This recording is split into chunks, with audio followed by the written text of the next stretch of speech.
pengertian dari payback period. Payback period adalah merupakan salah satu metode paling sederhana dalam menganalisis kelayakan investasi.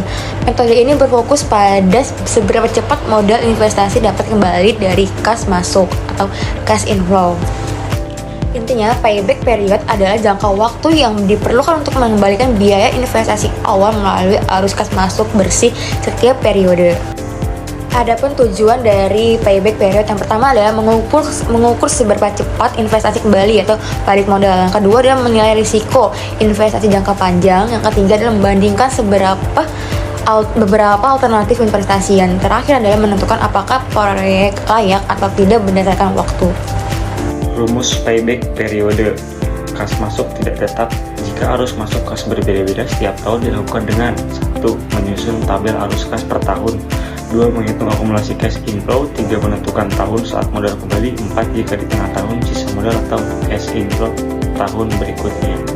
Kas tetap, jika arus kas setiap tahun masuk sama, digunakan rumus payback sama dengan investasi awal dibagi arus kas tahunan. Contoh, investasi awal sama dengan 100 juta, cash inflow sama dengan 25 juta per tahun. Payback periode 4 tahun. Adapun contoh perhitungannya adalah cash inflow dibagi menjadi dua, yaitu cash inflow tetap dan cash flow tidak tetap, di mana cash inflow tetap adalah investasi awal sebesar 120 juta, di mana cash inflow-nya per tahun yaitu 30 juta. Payback periodenya adalah 120 juta dibagi 30 juta, yaitu modal kembali dalam 4 tahun. Adapun cash inflow tidak tetap yaitu pada tabel berikut, di mana pada tabel berikut dijelaskan tahun, cash inflow dan akumulasi.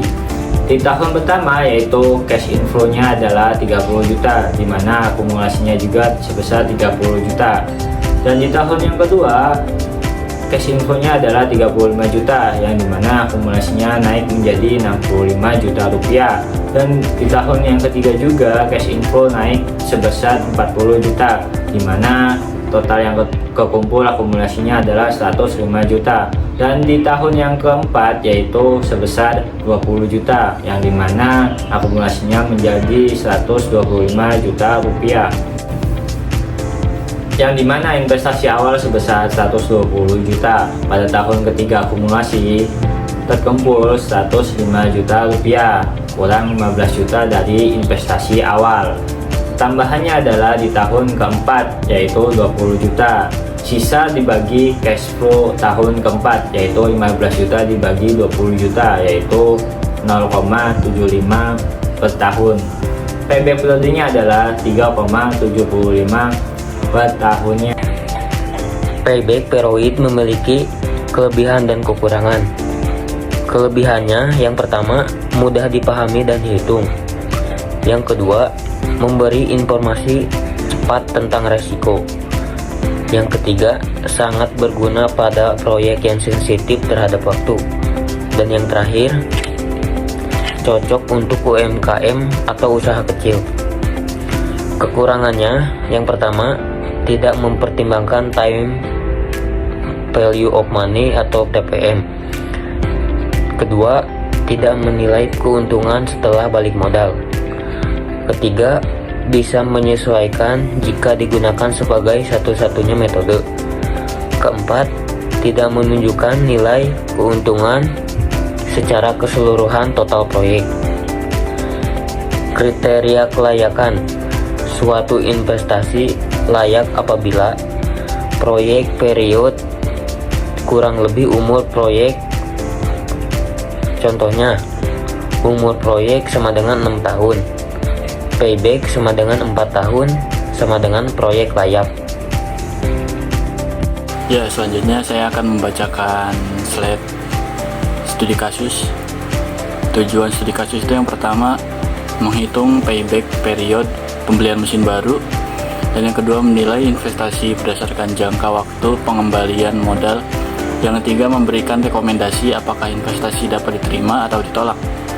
Objek umumnya yang pertama itu jenis usaha UMKM, bidang produksi makanan ringan.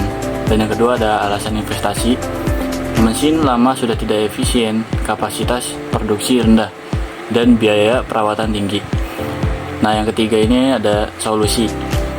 Membeli mesin meningkatkan kapasitas dan menurunkan biaya operasional. Selanjutnya akan dilanjutkan oleh rekan saya.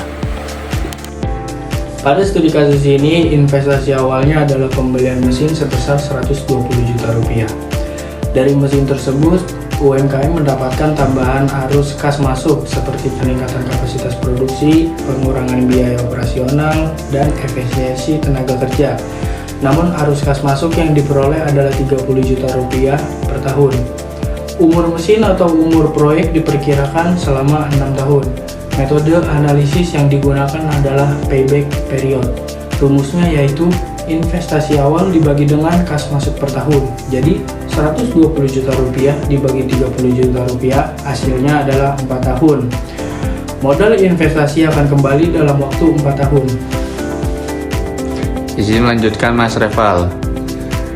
Hasil ini menunjukkan bahwa UMKM membutuhkan waktu 4 tahun untuk mengembalikan seluruh modal investasi. Jika dibandingkan dengan umur ekonomis mesin yaitu 6 tahun, maka modal akan kembali 2 tahun lebih cepat sebelum mesin mencapai akhir masa pakainya. Kesimpulannya, berdasarkan hasil analis payback period yang diperoleh, dapat disimpulkan bahwa investasi mesin produksi baru layak untuk dilaksanakan. Waktu pengembalian investasi yang hanya 4 tahun berada di bawah umur ekonomis mesin, sehingga UMKM dapat memperoleh keuntungan selama sisa umur ekonomis. Hal ini menunjukkan bahwa investasi mesin memiliki tingkat risiko yang rendah, kondisi finansial yang baik, dan memberikan dampak positif terhadap peningkatan kapasitas. Jadi semua kesimpulan dari materi ini adalah payback period adalah metode penilaian investasi yang digunakan untuk menghitung berapa lama waktu yang dibutuhkan untuk mengembalikan modal yang telah ditanamkan melalui arus kas masuk atau cash inflow. Metode ini memberikan gambaran sederhana mengenai tingkat risiko suatu proyek. Semakin cepat modal kembali, semakin rendah risikonya. Jadi secara keseluruhan, payback period cocok digunakan sebagai alat penyaring awal dalam analisis investasi. Tetapi sebaiknya dikombinasikan dengan metode lain untuk menghasilkan keputusan yang lebih tepat dan menyeluruh.